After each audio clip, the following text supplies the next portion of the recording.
Praise the Lord. Glory to God. As I am saying mga kapatid, day 7 na po ng ating prayer and fasting. Day 7 of 21 mga kapatid. Salamat sa Panginoon kasi nung nagsisimula tayo, akala natin hindi natin kakayanin. Pero you know what? 33% na po kayo. 7 days na tayo. Akalain mo umabot tayo ng araw na ito. Sinustain ka ng Panginoon. Kahit saging lang kinakain mo madalas. Tokwa lang kinakain mo madalas. Amen. Lagay nyo nga sa comment section yung mga nagpa-fasting ko ano yung pan-survive nyo. Tokwa is life. Saging is life. Papaya is life. Monggo is life. Kung ano man ang ginagamit ng Lord, toge is life. Amen. Para tayo makasustain. Amen. Dito sa journey natin, salamat ho. Hindi ho kayo nag-iisa. Kasama natin ang 600 people na nakikifasting sa ating ngayong prayer and fasting. Kasi global to, Brad. Iba't ibang mga tao sa iba't ibang panig ng mundo na ikisama po sa atin. But you know what, mga kapatid, huwag niyong hayaan na mag-fasting lang kayo mag-isa na wala kayong accountability. Every Wednesday po, may ginagawa tayong prayer night rally which I want to invite you with. 8 o'clock p.m. every Wednesday po yan. So 2 more Wednesdays, September 16 and 23. I would love to see you all mga kapatid this Wednesday. So, are you ready to receive God's Word? Alam nyo, mabalik ko lang lalo sa panahong ito, kailangan natin ng panalangin. Lalo sa season na ito ng pandemic, kailangan nyo po ng panalangin. Ilagay nyo sa comment section, prayer works. Kasi kapag ikaw ay nananalangin, amen, alam kong kumikilos ang ating Panginoon sa bawat isa sa atin. Hallelujah! So, finally, are you ready to receive God's Word ngayong araw na ito? Ihanda ng notebook, ang ballpen, kasi ako naniniwala na noteworthy ito. Maaaring hindi mo kailangan ngayon, pero kakailanganin mo in the future. So, you better take notes mga kapatid, kasi may sasabihin ng Panginoon sa bawat isa sa atin. Good news! Good news! Good news! I am starting a 2-part series ngayong araw na ito mga kapatid. So, yung kadugtong ng message na ito ay aabangan natin next week. I want to call this message and this series, it is called God is in Control. Ilagay nyo nga po sa comment section mga kapatid ang title ng message at ng series natin, a brand new 2-part series. It's called God is in Control. Type it like you mean it mga kapatid. God is in control. Shout it like you mean it. Say it like you mean it, that God is in control. Praise the Lord. Kung hindi pa po kayo nakaupo, you may be seated in the presence of the Lord. Alam niyo mga kapatid, ang buhay natin, minsan ay parang roller coaster ba? Punong-puno ng ups and down. Life has a way, mga kapatid, to caught us off guard. Kapag ang ating business ay mabagal, ang finances ay bumababa, ang ating trabaho walang security, madali tayong nako-caught off guard sa buhay natin. Yung akala nating matatag tayo, akala nating malakas tayo, pero nagugulat na lang tayo, lumalabas ang ating kahinaan kapag dumaranas tayo ng pagsubok. 6 months na po, in case hindi pa rin ninyo alam, dumadaan po tayo sa napakatinding pandemic na hindi po usual na pinagdadaanan ng mundo. In fact, ang sabi nila, the last pandemic ay nangyari hundreds of years ago. Ibig sabihin, hindi po madali ang pinagdadaanan natin. Pero ako po'y naniniwala lahat kayo ay agree sa akin na ang pandemic na ito ay nag-remind sa atin that you cannot count on your job, that you cannot count on your position, that you cannot count on your money, that you cannot count on even your health. Hindi mo pwedeng pagbasihan yan, hindi mo pwedeng kapitan yan because you cannot count on your job, but you can count on the Lord. Lagi kang pwedeng kumapit, humawak sa ating Panginoon. At kailangan natin ng Diyos sa anumang storms, anumang waves, anumang winds na pinagdadaanan natin sa buhay. Lagi ko nga pong binabanggit, we cannot prevent the storm, but we can prepare for the storm. Hindi man natin mapipigilan ang mga bagyong dumadaan sa buhay natin, salamat dahil sa Biblia, dahil sa salita ng Panginoon, tinulungan tayo at tinuruan tayo ng Panginoon na hindi lang manalangin makaiwas sa pagsubok, kundi Lord, i-prepare mo ako para sa pagdating ng pagsubok, hindi fear ang pumasok sa puso ko. Because as a Christian, you do not allow the fear to creep in your heart, but allow your faith to grip your heart. Hayaan yung pananampalataya ninyo ang kumapit mismo sa inyong puso. Ano ang assurance natin? Ito lang napakasimple. ang assurance kung bakit kaya nating pagtagumpayan ang lahat is simply because God is good and God is in control. Ang Diyos natin ay hindi lang mabuti, siya po ang may control ng lahat ng bagay. Leave that in the chat. Whatever you are facing, God is in control. Pero alam niyo, ang Biblia, meron diyang one word na tinatawag. Ang God is in control ay mas kilala ng Biblia sa sovereignty. Pag sinabi mo kasing sovereignty, it is an absolute authority in life. Ibig sabihin, wala nang iba pang mas mataas sa ating Panginoon.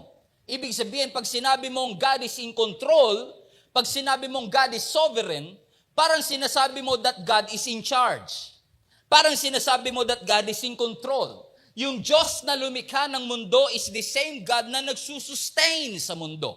Are you following me, mga kapatid? Na ang mundo hindi mag-i-exist kung wala ang ating Panginoon sa atin. Pero pastor, ang tanong ko, if God is in control, ibig ba sabihin nun wala na akong choice? Ibig ba sabihin wala na akong control? No.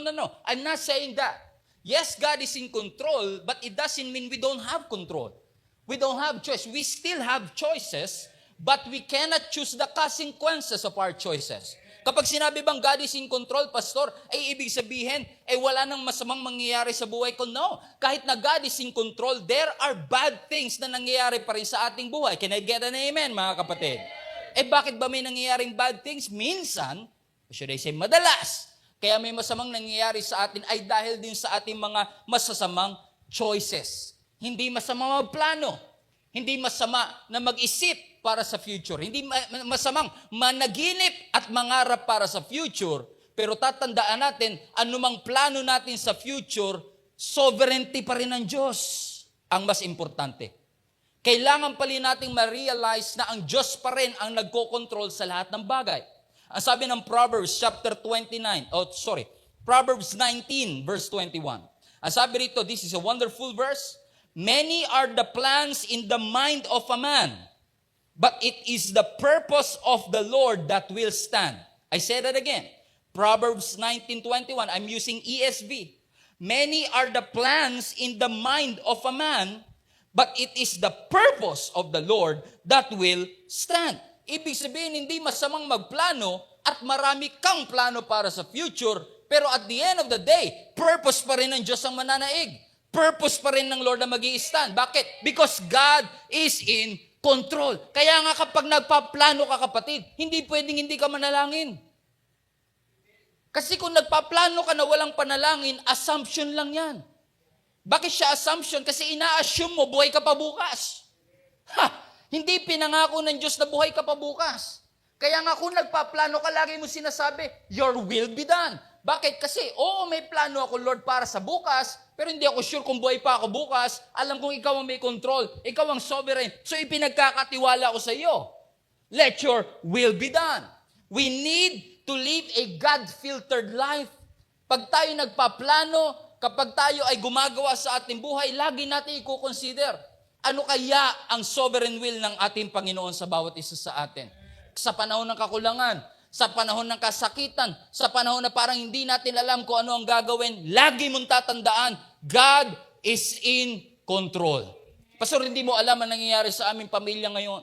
6 months na po, walang trabaho ang aking asawa. 6 months na po, pastor, na wala kaming provision financially. Ang anak ko hindi makapag-enroll kasi wala kaming internet na regular o consistent sa aming bahay.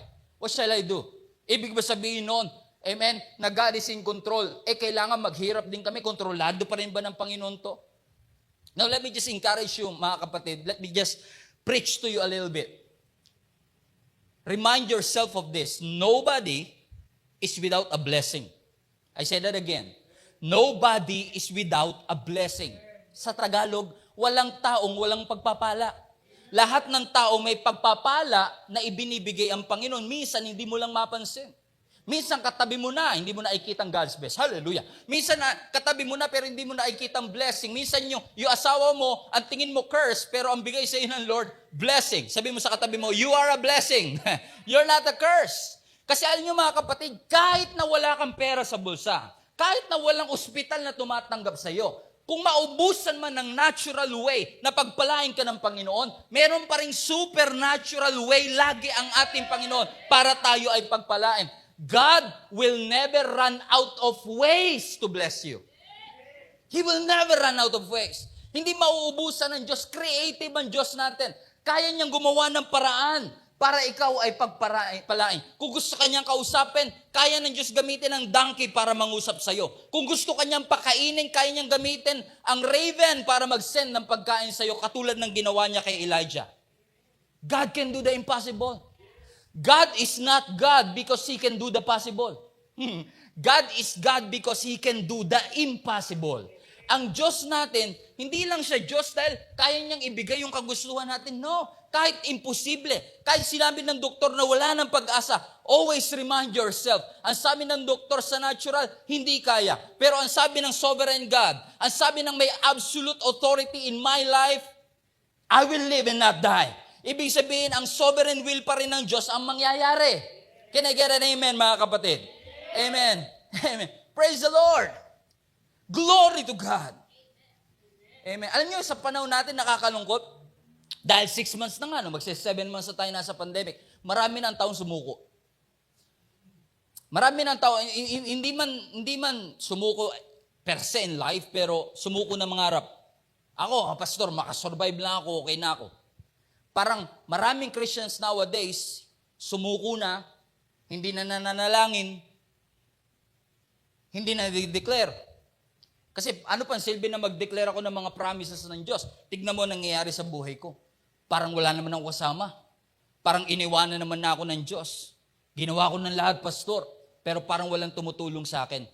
Parang walang Diyos na naikinig sa akin. Parang wala akong kasama. Yung sinasabi mo, pastor, kanina, that God is with me, di kayo maranasan.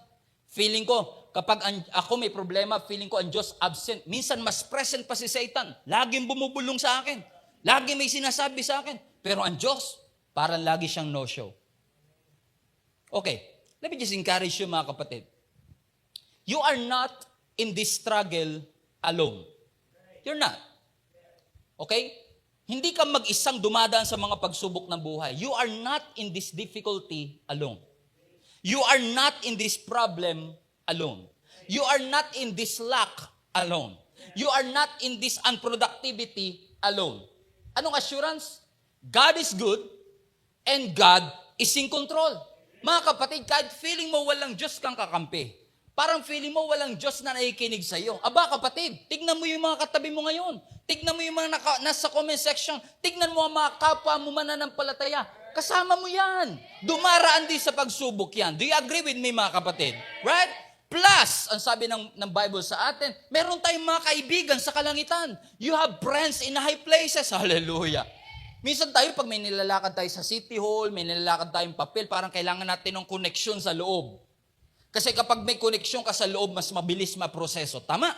Mga kapatid, minsan pag nananalangin ka, feeling mo wala kang koneksyon sa taas. Kapatid, meron kang koneksyon sa taas because you have friends in high places. Ang kapangyarihan ng kakampi mo sa taas ay higit na mas makapangyarihan sa kapangyarihan ng mga kaaway mo. Ang daming kapangyarihan nung sinabi ko na yun. Okay, ang kapangyarihan ng kakampi mo ay mas matindi sa kapangyarihan ng mga kalaban mo. Because God is in control. Hindi mo lang ma-appreciate minsan, pero yung kasama mo sa link-up group, kasama mo sila. Yung mga angels, I believe, Jesus Himself rather, is interceding for all of us. Hindi natin pwede sabihin nag-iisa tayo. May kasama ka kapatid. Lagay nyo sa comment section, I've got friends in high places. May mga kaibigan ako nasa taas. Naalala ko tuloy sa Exodus chapter 17. It is a story kung saan ang mga Israelites ay nakikipaglaban against the Amalekites. So, ang sistema, si Joshua bilang leader ng mga warriors at that time, siya ang lumalaban-laban sa Amalekites. Pero si Moses, si Aaron, tsaka si Hur, ay nandun sa ibabaw ng bundok, okay? Wala sa labanan, nasa ibabaw ng bundok, and they are looking at the battle at their perspective. Okay? So naglalaban-laban sila, pero ang sabi ng scripture, kapag tinataas ni Moses ang kanyang tungkod, hallelujah, nananalo sila Joshua na nasa baba. Pero kapag binababa ni Joshua yung tungkod, parang may magic ba? natatalo sila. Napansin ni Aaron tsaka ni Hur, ay grabe, pag tinataas, nananalo, pag binababa, natatalo, ay tulungan natin to si Moses. Iangat natin yung kanyang kamay. Kung ikaw si Joshua, kung ikaw nakikipaglaban, kung ikaw feeling mo parang natatalo kayo, defeated kayo, disappointed kayo, outnumbered kayo, ang kailangan mo kakampi.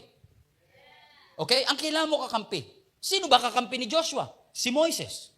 Asa si Moses? Nasa taas. Sino ba kakampi ni Joshua? Si Aaron. Asa si Aaron? Nasa taas. Asa si Hur? Lahat ng kakampi niya nasa taas. At kung ikaw si Joshua, pwede sabihin mo, kaya kami natatalo kasi iniwanan na kami. Pinabayaan kami. Hindi ba mga kapatid, dyan minsan ang dilema nating lahat? Walang nagmamalasakit sa akin. Walang nagpe-pray sa akin. Nobody is on my side. Nobody is supporting me. Si Moses, Aaron, and Hur, asa na kayong lahat? Pero hindi alam ni Joshua na yung tatlo hindi lang nagmamasid sa taas, nananalangin para sa kanila. Si Joshua, merong friends in high places. Literally. He got friends in high places, which is interceding for them. Mga kapatid, let me just encourage you this. Hindi lahat ng miracle na nakukuha mo dahil sa prayer request mo. May mga panalangin na sinasagot ang Diyos dahil may mga kaibigan ka na nanalangin para sa'yo. Kaya hanggang ngayon nasa church ka pa rin, hindi dahil talagang committed ka. Nawala na nga yung passion mo, nawala na yung commitment mo, pero may mga friends ka sa church because church friends are forever friends. May mga kaibigan ka sa church na laging nananalangin para sa iyong katagumpayan. Hindi sila nananalangin na masagasaan ka, maaksidente ka, mabilaukan ka. Ang pinagpe-pray nila, katagumpayan mo, kapatid. You got friends in high places. Hallelujah! You're not alone. Hindi ka nag-iisa. Kasama mo ang Diyos. Kasama mo ang mga kaibigan mo sa church. You are not in this struggle alone. Sabi mo sa katabi mo, good news, hindi ka nag-iisa. Ilagay nyo sa comment section, I'm not alone.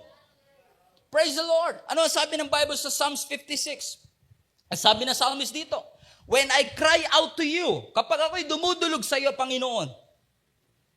Sabi nga pala ng Diyos, di ba? Sabi nga pala ni Abraham, rather, I am a friend of God. He got friend in high places. Kaya sabi ng psalmist na ito sa Psalms 56, very consistent.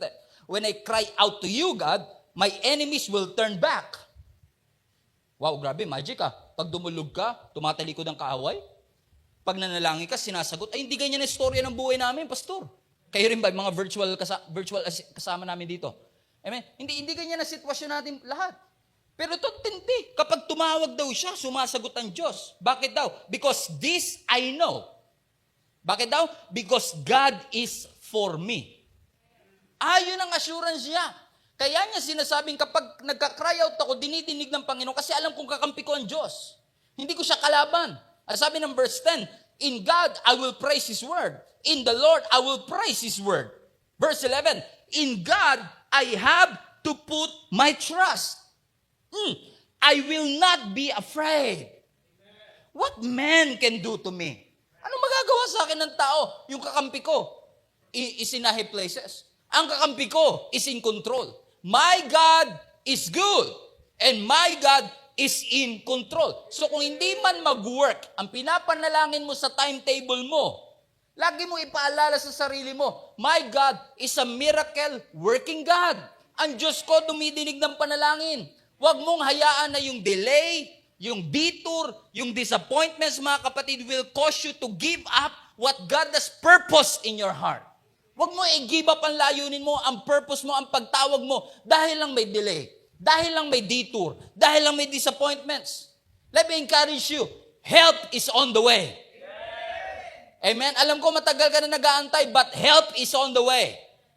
God will make a way where there seems to be no way. Healing is coming. Hallelujah. I know I'm preaching to somebody. I don't know who is this for, but promotion is on time. And the right person is on schedule.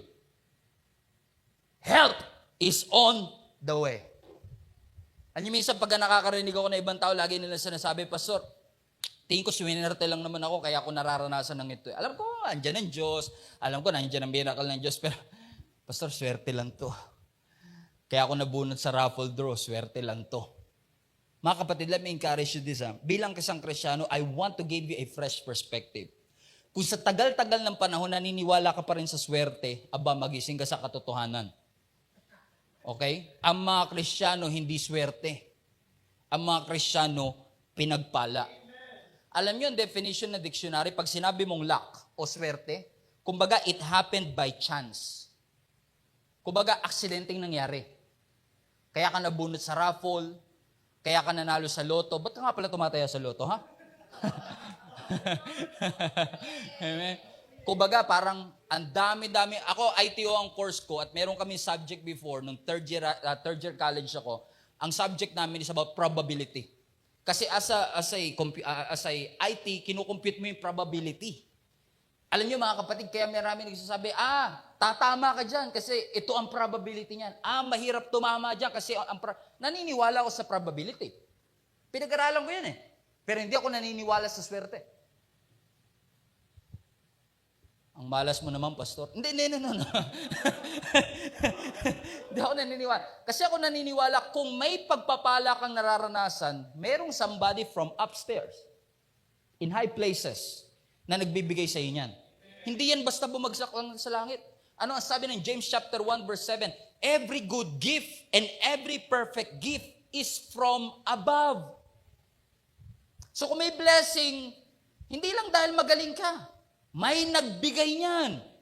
Ang sabi nga ng NLT, whatever is good and perfect comes from above. Ulitin ko po ulit. Nobody is without blessing. Walang taong hindi pinagpala ang Panginoon because God is sovereign. And if God is sovereign, therefore, you're not lucky.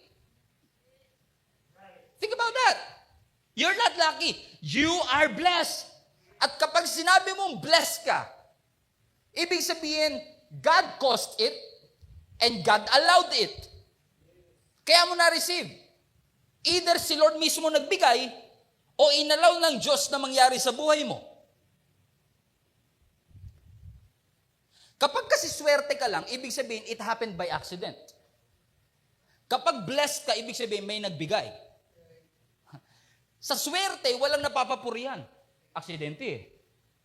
Pero sa blessing, meron kang pwedeng bigyan ng papuri. Ang Diyos na nagbigay, ang blesser mismo. If you're lucky, no one gets the glory. If you are blessed, God gets the glory. Come on, let's give Him praise if you believe that you are blessed. Hallelujah! Amen. Kaya minsan pati kapalaran natin, magpalabunutan tayo. Naalala niyo yung story ni Jonah, nagpalabunutan. Nung namatay si Judas, gusto nilang palitan si Judas as a disciple, nagpalabunutan. Kasi ang palabunutan, pastor, kinakasihan niya ng Panginoon. Kaya ang tao tuloy, pati tadhana nila, ikinasi nila, okay, magpalabunutan tayo. Pero alam niyo ba sa scripture, kasi swerte yan, pastor eh. Yan ang luck. Ibig sabihin, pag nagpalabunutan tayo dito ngayon, kung sino ang pagpapalain ng Panginoon. Halimbawa, lahat ng single, magsama-sama, magpalabunutan tayo kung sino unang mag-aasawa. Yung ganyan. So pag nagpalabunutan, swerte ko niyan. Wala nabibigyan ng papuri. Parang wala nagbigay ng asawa. Parang walang nagbigay ng blessing. Kasi ang pagpalabunutan, maiba lang ako, no? Yung palabunutan ay ancient belief yan ng mga Jewish people. Ang mga Jewish people, naniniwala sila na yung kapag sila nagpapalabunutan, kinakasihan niya ng Panginoon. So, for example, kapag nagde-decide sila kung magkano ang parte ng inheritance natin o pamana, magpapalabunutan niya. Sa iyo yung mas malaki, sa akin yung mas konti. Kasi naniniwala sila, yung Diyos, siya ang mag-ano niyan. Sorry. Siya ang kakasi dyan o siya ang sasama dyan. Pero alam niyo ba mga kapatid, na kahit yung rolling of dice, sa ating panahon ngayon, yung nagro-roll na lang tayo ng dice, di ba? Okay, nagtotoss tayo ng coin. Halimbawa, pag tabla sa politiko, tabla yung parehong mayor, itotoss ko. Binuin mo, ilang buwan kayo naghirap, magampanya, tapos ang deciding factor, toss coin. Sasabihin ng iba, kapag ikaw naging mayor, swerte ka na lang talaga. Kasi parang it happened by chance. Pero ang sinasabi ng scripture, Proverbs 16 verse 33, I'm going somewhere. I just want to prove to you that nothing catch God by surprise. That God is in control. Ang sabi ng Proverbs 16:33, the lot is cast into the lap, but its every decision is from the Lord. In other words, magpalabunutan man kayo hanggat kailan nyo gusto, pero ang desisyon nasa Panginoon pa rin. Ibig sabihin, okay? Watch this. Okay, we're going deeper. Okay, God caused it, God allowed it. So ibig sabihin, kung may nabunot ka man, yun man ang lumabas sa roll of the dice, hindi ibig sabihin nito na laws of nature lang yan. Posibleng laws of nature, pero walang bagay na nakakalagpas sa sovereignty ng ating Panginoon. Kung gugustuhin ng Diyos, gugustuhin ng Diyos. Naniniwala ba kayo doon mga kapatid? Because He is sovereign. God caused it, God allowed it. Pag sinabi mong God allowed it, hindi ko gusto, pero inaalaw ko. Amen. Kasi may sovereign power ang ating Panginoon. Either way, it's not outside God's sovereignty. Alam niyo mga theologians, may tinatawag nga sila dyan na passive and active. Minsan ang Diyos kapag gumalaw, parang active, parang passive. Halimbawa, nag-roll the dice ka o nag-toss coin ka. Ang Diyos pwedeng passive, nahahayaan niya ang laws of gravity ang mag-decide. Nangyayari yon. Pero ang active, ibig sabihin kapag nakita ng Diyos, gusto niya, pwede niyang pakialaman. Pwede siya mag-intervene. Anong ibig sabihin? Mapa-passive, mapa-active, mapa-toss coin, mapa-roll of the dice. Walang bagay na hindi lalagpas sa sovereignty ng ating Panginoon. Kapag ginusto ng Diyos, ginugusto ng Panginoon. Bakit ang Diyos natin intentional? Think about it. God is always intentional. God is always calculated. God is always strategic. Ang Diyos mo ganyan, kapatid. Hindi yan by chance lang. Kapag pinagpala ka, by chance? No. Yun ang pangasawa mo, by chance? Yun nakatanggap sa iyong kumpanya, by chance? No. May nagpala sa inyan. Ang sabi na Isaiah 46, God will accomplish His purpose. Diyos ang nagtadhana. Diyos ang nagtalaga. Hindi ba kayo grateful mga kapatid na ang Diyos natin ang may control ng lahat ng bagay? Salamat na lang hindi si Hitler ang may control ng destiny mo. Salamat na lang hindi yung boyfriend mo may control ng destiny mo. Salamat na lang hindi si teacher, hindi si boss, kundi ang Diyos mismo ang sovereign. Amen. Meron siyang sovereign power para para magbigay ng mga bagay sa ating mga buhay. Hallelujah. I'm preaching myself happy. Praise the Lord. Amen. Madalas ko nare-receive, Pastor, pwede ba mag-lucky charm? Lucky bracelet. Yung, Pastor, naramdaman ko, pag nagbabasketball kami, tapos yung medyas ko madumi, parang swerte. Feeling ko na nanalo kami. Amen? Pastor, masama ba yung mga lucky charm, lucky bracelet?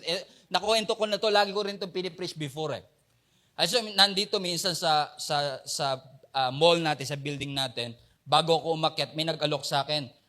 Sir, gusto mo po ba bracelet pampaswerte? Sabi ko sa kanya, ay, hindi ko pwedeng bilhin yan. Kasi kapag binili ko yung pampaswerte, mamalasing ka. Saka napansin ko, parang hindi totoo parang hindi tunay yung pampaswerte kasi ang dami pa rin nilang tinda, walang bumibili, so malas. Kasi kung swerte yun, dapat nabili na kagad. Hallelujah. Kasi parang, wala ba? Pastor, wala naman siguro mawawala, di ba? Kung magsusuot ako ng bracelet, kung itatapat ko yung sopa namin sa may north para pumasok ang pagpapala. Wala naman siguro mawawala, Pastor. Hindi, may nawawala. Ano yung nawawala? Yung faith mo na ang Diyos sovereign. Kasi pag pinagpala ka, sasabihin mo, ay dahil sa bracelet yan. Kapag ngayon nakakuha ka ng panalo sa basketball, ay dahil sa maduming medyas ko yan. So wala napapapurihan kundi medyas. Walang napapapurihan kundi ang bracelet. Kapatid, baguhin natin yung ganyang perspective. Ang Diyos sovereign. Walang bagay na hindi nakakadaan sa ating Panginoon. Nothing catch God by surprise. Maniwala ka. God is in control. Ano man ang ating pinagdadaanan, God is sovereign. Ang buhay ng tao, kapag hindi naniniwala sa sovereignty ng Diyos, punong-puno ng kalituhan. Malilito kayo. Paano nangyari to? Saan to nanggaling? Pero kailangan mo maniwala, kapatid, that God is a sovereign God. When you say that God is sovereign, you are saying that God is in control. You believe that nothing happened outside His sovereignty. You believe that nothing catch God by surprise. Leave this in the chat. Leave this in the chat. Leave this in the chat. Ilagay niyo sa notebook ninyo. Even when things seems out of control, God is still in control. Even when it seems like your life is out of control, let me just preach to you. God is in control. Tingnan yung nangyari kay Job. Tingnan nyo ang nangyari kay Joseph sa scripture. What happened to Job was unfair. What happened to Joseph was unfair. Pero at the end of Joseph's life, nung nag-reveal siya sa kanyang mga kapatid, ang sabi niya, huwag kayong mabagabag, huwag kayong magalala. Ang sabi niya sa Genesis 50, you intended to harm me, but God intended it all for good. Sounds like control to me. Para sa inyo, gusto niyo ako ipahamak, gusto niyo akong patayin. But God used it for my own good. Ano daw? So, He brought me into this position so I could save the lives of many people.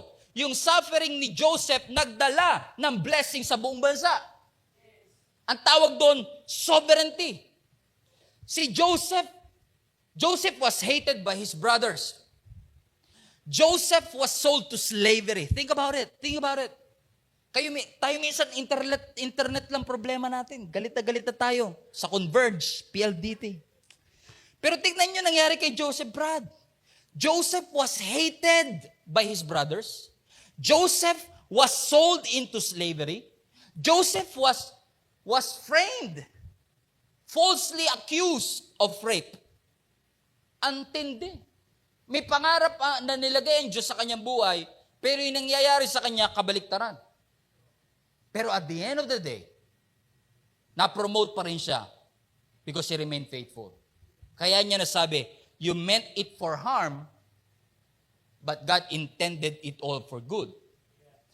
You meant it for harm, but God turned it around. It's not fair, but it doesn't mean it's not God. It's not fair, but it doesn't mean it's not God. Galit yung mga kapatid ni Joseph sa kanya, kaya siya gustong patayin. Galit yung mga kapatid ni Joseph sa kanya, kaya siya binenta. Galit si Potiphar sa kanya, kaya siya pinakulong. Pero ginamit ng Diyos yung galit nila para maghatid ng pagpapala sa kanya. Ladies and gentlemen, that is what you call sovereignty. Kasi parang hindi totoo, parang unfair. Life is wrong, but God is strong. Parang hindi makakapagdala ng blessing, hindi makakapagdala ng breakthrough, pero ginamit ng Panginoon yon. What you did to me was wrong, but it made me strong. And my God is big, and my God is in control, and my God is sovereign. What you did to me was wrong. Kung ano man ang ginawa sa'yo, it's wrong. But I believe that God will use it to make you strong. Hallelujah. Lagyan nyo kasi sa comment section, life is wrong, but God is strong. God knows what He is doing. He is a sovereign God. Sovereign. Ano na ba tama? Sovereign?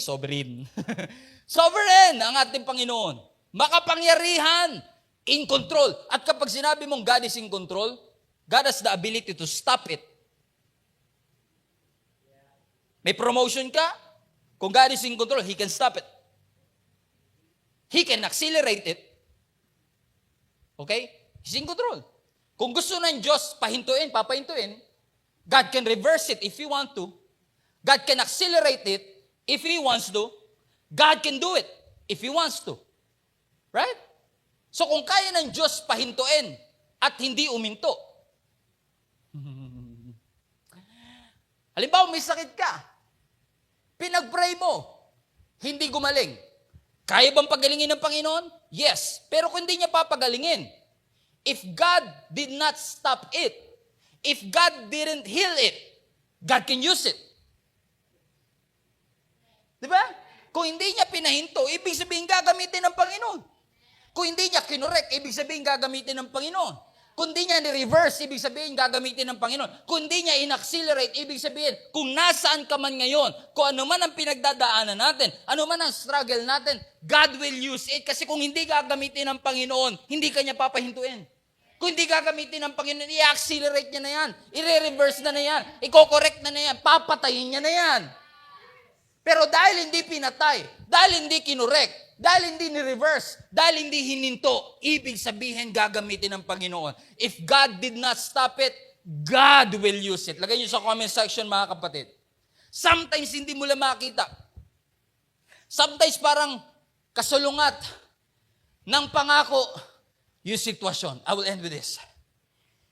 Naalala ko a few days ago, kami ni Jenny, nag-online shopping kami sa Lazada. Sino yung mga Lazada shoppers dyan? 99! May nag-Lazada kami. Nakita ko kasi sa Lazada, ang ganda-ganda ng shoe cabinet. Shoe cabinet. Yung lagayan ng mga sapatos. Since yung mga sapatos namin, dahil ang bahay namin maliit lang, nagkakalat, gusto namin makatipid ng space. So lahat ng mga furniture namin, mga pang space saver. Kasi maliit lang bahay namin. So, bumili ko nito, ang ganda talaga ng picture eh. Ganda. Pagdating sa akin, box siya nung sa picture. Pagdating sa akin, parang folder. Sabi ko, shoebox ba to? Kasi minsan, yung nakita mong picture, iba sa realidad. Right? Alam niyo kung bakit? Ina-assemble pa pala. Hindi kasi naka-assemble kaya hindi siya kamukha ng picture. At minsan ninuhusgahan natin ng Diyos. Kasi nasabi natin, ang sabi mo sa Jeremiah 29:11, ang sabi mo sa John 3:16, ang sabi mo sa verses ng Bible ganito, ba't ganito nakukuha ko? Sabi ng Panginoon, i-assemble mo. Hindi mo ma-appreciate kasi hindi pa siya na-assemble eh. Hayaan mo na yung mga pieces na hawak mo ay gamitin ng Diyos. And by the way, hindi madali mag-assemble. In fact, isa sa mga kahinaan ko mag-assemble eh. Pag nag-assemble ako, mas magaling pa sumunod sa instruction si Jenny compared to me. Pero at that time, nagtulungan kami. Kala mo talaga, binubuo namin 3 floors na bahay eh. Kala mo talaga, kotse ina-assemble namin cabinet na ganito lang kababa. I mean, nagtulungan pa kami. Because we need to assemble it para makita namin yung picture. Kaya pala ang sabi ng scripture sa Romans 8, all things work together for the good of those who love God. Sa una parang walang silbi, sa una parang, eto na ba yun? Sabi ko pa kay Jenny, bakit parang plastic? Bakit parang plastic bag? Kasi hindi pa assembled eh. Wala pa yung nagpapatibay. Alam mo kapatid, huwag mong husgahan ang sitwasyon mo base lang sa nakikita mo ngayon.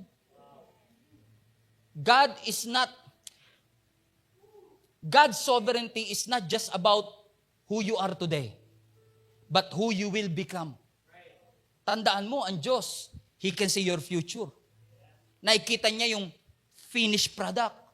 Ang nakikita mo ngayon ay yung puzzle na hindi nakabuo. Amen? Shoe cabinet na hindi naka-assemble, pero hindi ibig sabihin, hindi na sovereign ng Diyos. Hindi ibig sabihin na wala ng kontrol ang ating Panginoon. It's not about where you are. It's all about where you are going. Ano ang finished project? Ano ang picture perfect? Bakit? Ang lagi nating panghawakan, God is good and God is in control.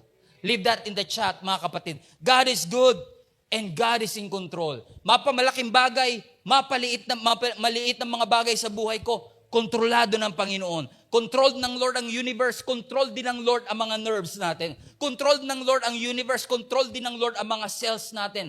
Ganyan ang ating Panginoon. He is so big, He is so strong, He is so mighty, mga kapatid. Ang sabi ng Psalms, the depths of the earth are in His palms. Ganun kalaki ang Diyos. Hawak niya tayong lahat sa kanyang palms. And I like to believe that is a literal picture of how big our God is. Hawak niya ang depths of the earth. He's so big, He's big enough to hold the world at the palm of His hand, but detailed enough to number your hair. That's your God. That is the power and the authority of your God. He placed the stars in the sky and they know it by name. Tayo nga, wala pa, yung mga star nga, wala pang iba, wala pang pangalan eh. Pero ang Diyos siya na naglagay, siya pa nagpangalan, and yet, Alam niya ang mga cells natin sa katawan. Kaya niyang kontrolin ang mga cancer cells natin. Kaya niyang i-dissolve ang lahat ng mga bagay na yan. What a mighty God we serve. What a mighty God we serve. Sabi ng kanta. What a mighty God we serve. Look at this. Angels bow before Him. Heaven and earth adore Him. What a mighty God we serve. Sounds like control to me. God is sovereign. God is in control. God is the same yesterday, today, and forever. Think about it. Lagi natin binabanggit, kaya parang wala nang dating, no? Jesus is the same. Yesterday, today, and forever. Brad, good news yun. Si Lord hindi parang internet mo. Si Lord consistent. Internet mo hindi. Si Lord reliable, pero internet mo hindi reliable. Si Lord unchanging, pero internet natin speed pabago-bago. Kapatid, wag mo ikumpara ang Diyos sa internet kasi ang Diyos natin, He's so powerful. Amen? He hold us at the palm of His hand. Can I go deeper before I close? Deeper. Hindi lang siya in control. He's all-knowing and all-seeing. All-seeing. 2017, if I'm not mistaken, meron akong preaching, ang title, Sit in Front. At sabi ko doon sa message na yon, where you sit determines what you see. Kung saan ka nakaupo, it will determine your perspective. Kung nasa likod ka, maliit na kami. Kung nasa harap ka, nasa spitting zone ka, pati laway ko, ramdam mo. Okay? Because where you sit determines what you see. If you want to listen to that, nasa Spotify ho yan. Okay? Sit in front. Amen? Because God, amen, is not just omnipresent. He is all-knowing and all-seeing. Where He sits determines what He sees. And from where He sits, He sees everything. From where He sits, He sees your future.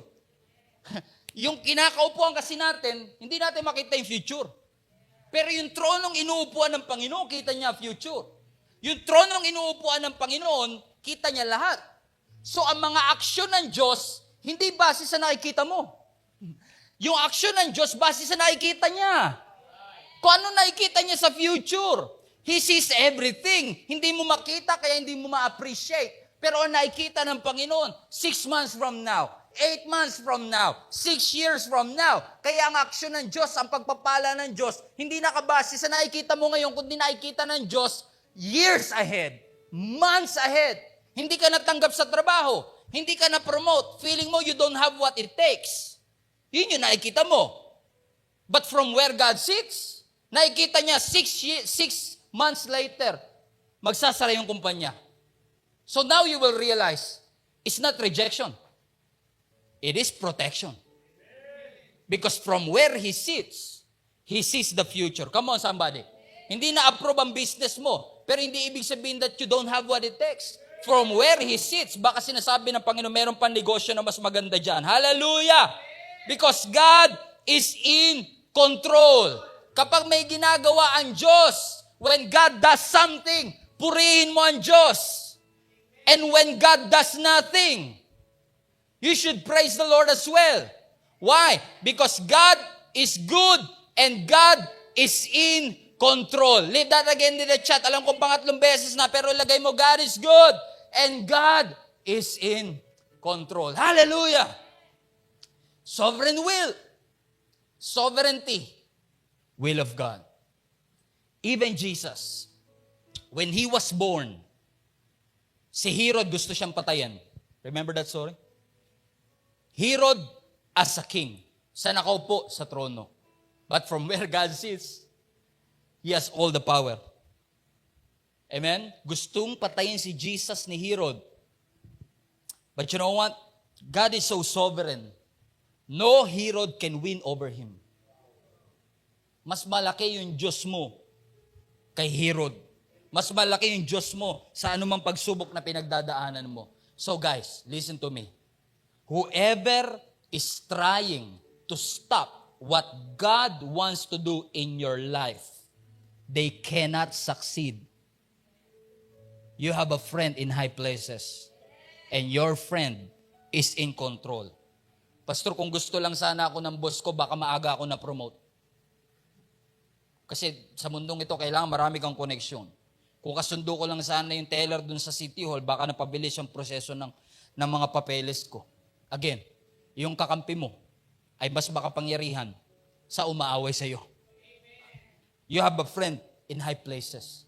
Kahit may kakulangan, kahit may impossibility, kahit may unproductivity, kahit may sickness, God can override the lack. God can override yung kakulangan. Kaya ng Lord i-override because God is in control. God can override the impossibility. Remember Abraham and Sarah. Remember Elizabeth and Zechariah. Impossible. Remember Moses and the Israelites in front of the Red Sea. God can override the impossibility. God can override the lack. And God can override even the things that hold you back. So wag mo sabihin, hindi na yata ako makakapag-asawa.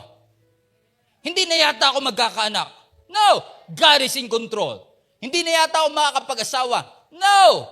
From where He sits. Baka magkaasawa ka pa. Lagay mo sa comment section, itag mo yung kaibigan mo single. Makakapag-asawa ka pa. Pastor, bingo card na to. Kahit na. God is in control. Huwag kang umintong maniwala. Hindi nagiginawa ang buhay mo. Hindi ibig sabihin na yun na nakikita mo, hindi yun na mangyayari. Hindi na yata ako makakapagtapos ng pag-aaral. Hindi na yata ako mapopromote. Wala na yata breakthrough na mangyayari sa buhay ko. Hindi na yata magkakasundo-sundo ang aking family. No, God can override the impossibility. God can override the lack. Kahit mamatay ka pa. Hindi dead end ang kamatayan sa ating Panginoon because God is in control even in our life. Remember Lazarus? He was dead for 4 days. 4 days. Too late. Sabihin ng iba, it's too late. Gusto mo i-resurrect, it's too late. It's too late to apologize. Kasi sabi ni Martha, if you have been here, Lord, hindi siya na siya namatay. Sumuko na yung magkapatid eh. Pero after 4 days, Jesus went into his tomb. 4 days. Alam niyo ba, trivia lang. Mga Jewish people, naniniwala sila na ang kaluluwa ng isang tao pwede pang bumalik sa namatay na tao within 3 days. Within 3 days. So, kung patay ka within 3 days, nananampalataya pa silang pwede kang mabuhay. Kasi yung kaluluwa mo nandiyan pa eh. Yun ang paniniwala nila eh. So, I believe God did that. Jesus did it in purpose. Sinadya ng Diyos sa 4th day. Para sabihin talaga ng mga tao, hindi to aksidente. Hindi to swerte.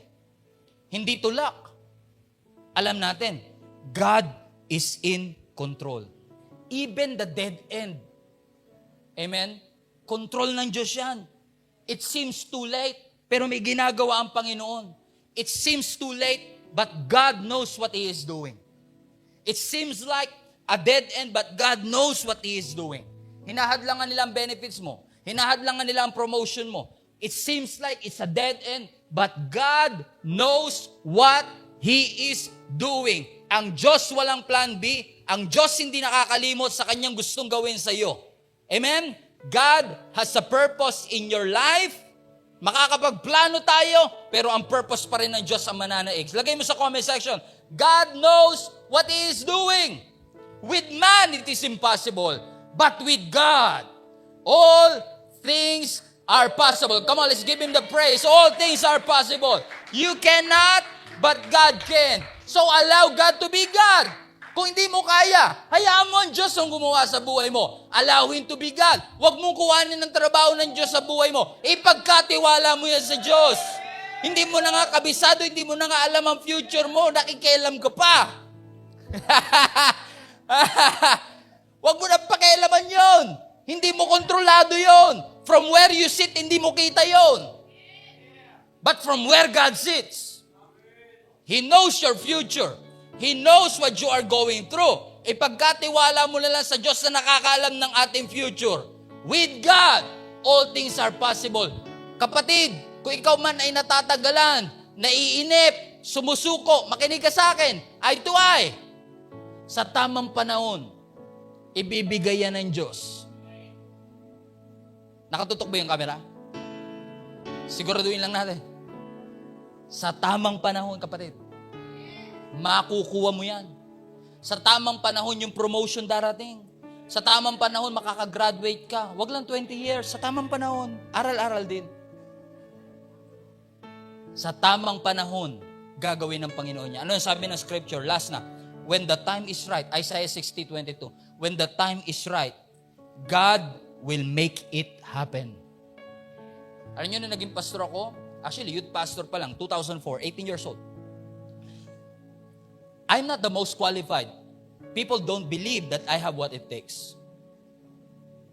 May mga taong hinaharang yung pagkakalagay ko sa pagiging youth pastor because they don't believe that I can. And well, they're right. I can't.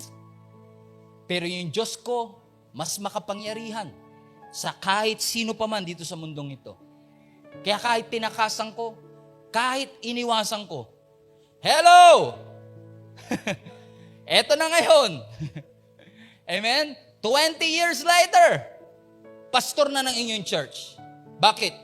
Hindi ko gusto, ayaw ko, gusto kong takasan. Pero ngayon, mahal na mahal ko eh. Bakit? Alam kong kontrolado ng Diyos. Inalaw ng Diyos na ibigay ito sa akin. Inibig ko, minahal ko. Kaya ginagawa ko ito para sa ating Panginoon. Kapatid, listen to me. Kung para sa'yo, para sa'yo. So kung hindi para sa'yo, huwag mo na ipilit. Kung para sa'yo yan, mangyayari yan. Kung binibigay talaga ng Diyos yan, gagawin ng Diyos yan. May setback, may delay, pero kung para sa'yo, para sa'yo. May disappointments, pero kung para sa'yo, para sa'yo. Amen. Huwag mo isipin na kinakalaban ka ng Diyos, iniiwan ka ng Diyos, absent ng Diyos. No, God is not fighting you, He's fighting for you.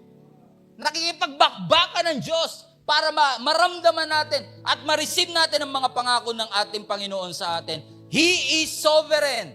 Nung sinabi niyang, let there be light, there was light. Hindi nagreklamo ang mga battery, hindi nagreklamo ang mga fuse. Nung sinabi ng Panginoon sa bagyo, peace, be still.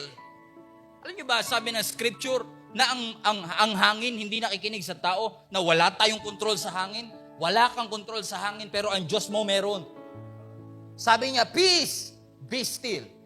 Meaning, kapag sinabi sa iyo ng Diyos na don't be afraid, don't be afraid.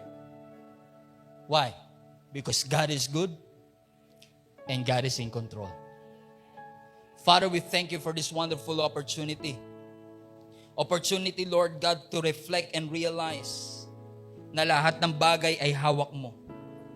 We are impotent, but you are an omnipotent God. Panginoon, ang hangin hindi nakikinig sa amin, pero nakikinig sa iyo. Ang mundo, Panginoon, hindi namin kayang hawakan, pero ikaw hawak mo.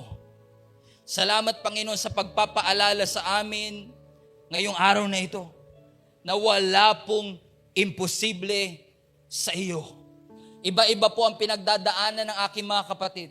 Iba-iba ang kanilang struggle.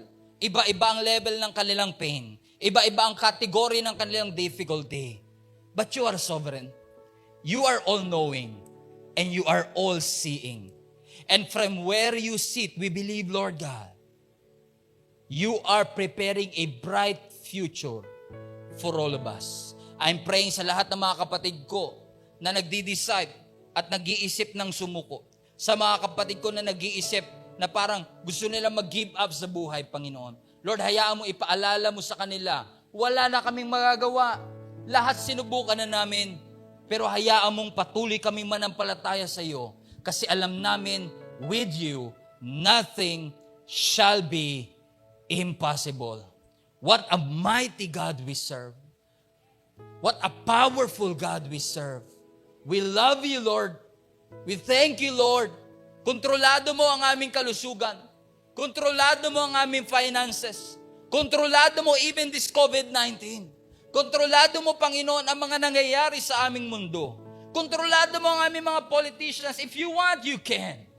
Pero salamat, Panginoon, patuloy mong ginagamit ang mga sitwasyong ito. Ang galit, ang sakit, ang pag-aabuso, Panginoon, para magbigay ng breakthrough sa bawat isa sa amin.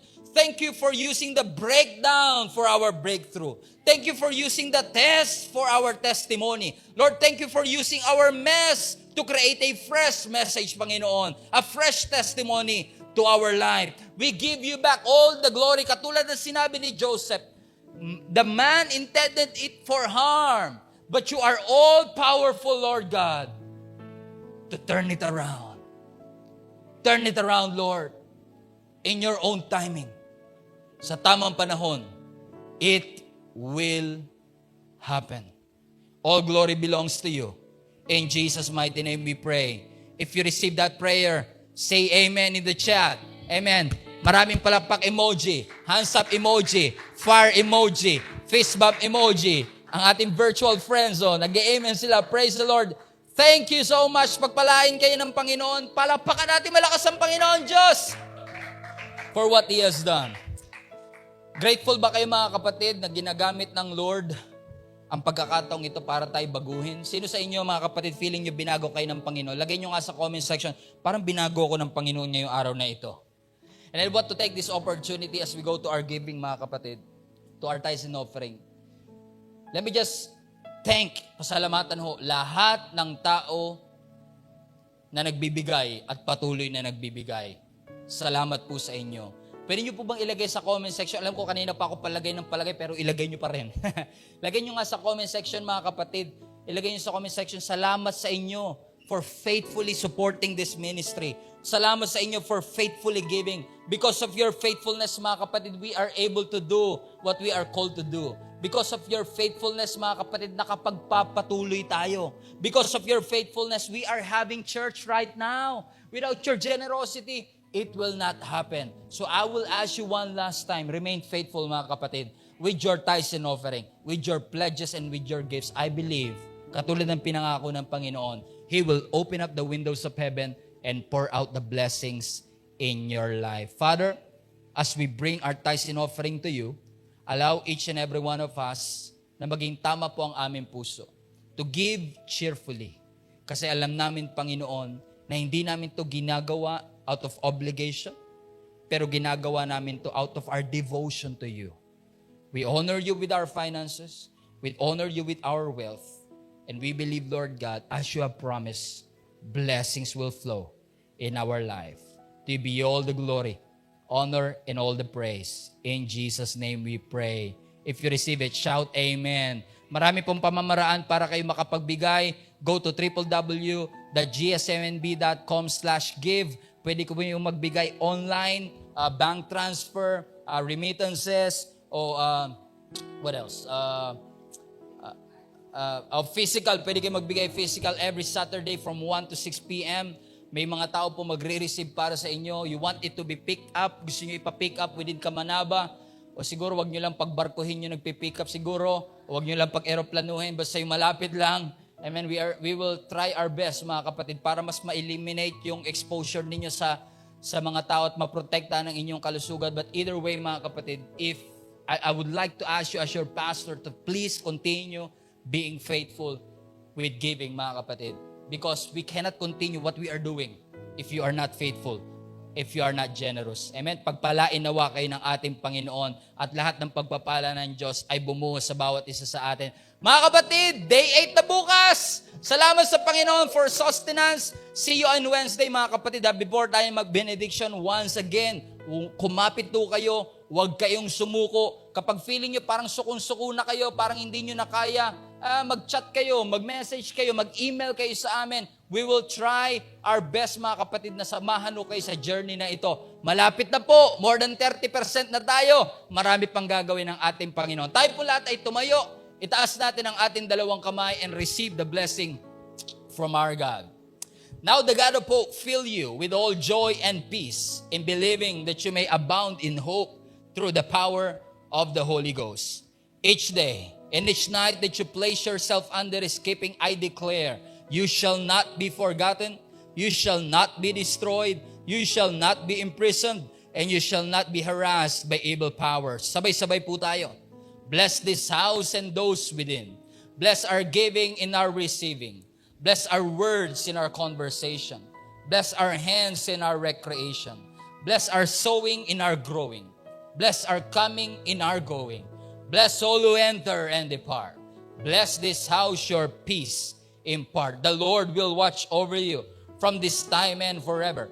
May the love in your hearts give you joy. May the greatness of life bring you peace, and may your days be good, lives be long. The Lord bless you and keep you. Make His face shine on you. Be gracious to you. Turn His face towards you and give you peace.